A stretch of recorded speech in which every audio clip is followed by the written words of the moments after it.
জয়ের জন্য শেষ ওভারে পাকিস্তানের দরকার ছিল 18 রান। ওসমা মীর প্রথম বলে 4 মেরে পরের বলে আউট। তবে ভরসা হয়ে এক প্রান্তে তখনও ইমাদ ওয়াসিম। চতুর্থ বলে 2 রান আর পঞ্চম বলে 4 মেরে শেষ বলের জন্য সমীকরণ নামিয়ে আনেন 6 রানে। তবে জিমি নিশামের অবেস্টামের বাইরে পড়া বল ইমাদ কাভার পয়েন্ট পাঠিয়ে 1 রানের বেশি নিতে পারেননি।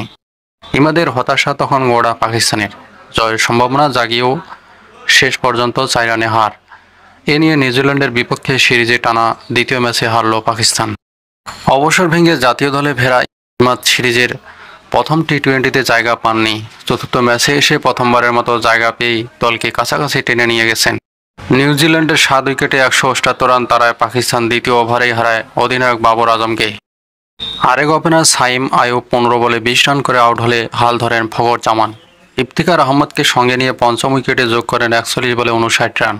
উইকেটে থিতু হয় ইফতিখার ও ফখর পরপর ওভারে আউট হলে পাকিস্তানের জয়ের পথ কঠিন হয়ে যায়। দুজনও বল খেলে যান বেশ কিছু। 4 নামা ফখর 61 রান করতে খেলেন 45 বল।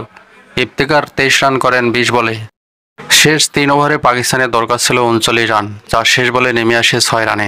ইমাদ 11 বলে ইনিংসে 4টি 4 মারলেও শেষ বলে 6-এর প্রয়োজন মেটাতে পারেননি। এর আগে নিউজিল্যান্ড 7 উইকেটে 178 রানে সংগ্রহ করে টিম রবিনসনের 51 ও ডিন ফক্সক্রফটের 34 রানের সৌজন্যে। পাকিস্তানের হয়ে আব্বাস আফ্রিদি দেন 20 রানে 3 উইকেট।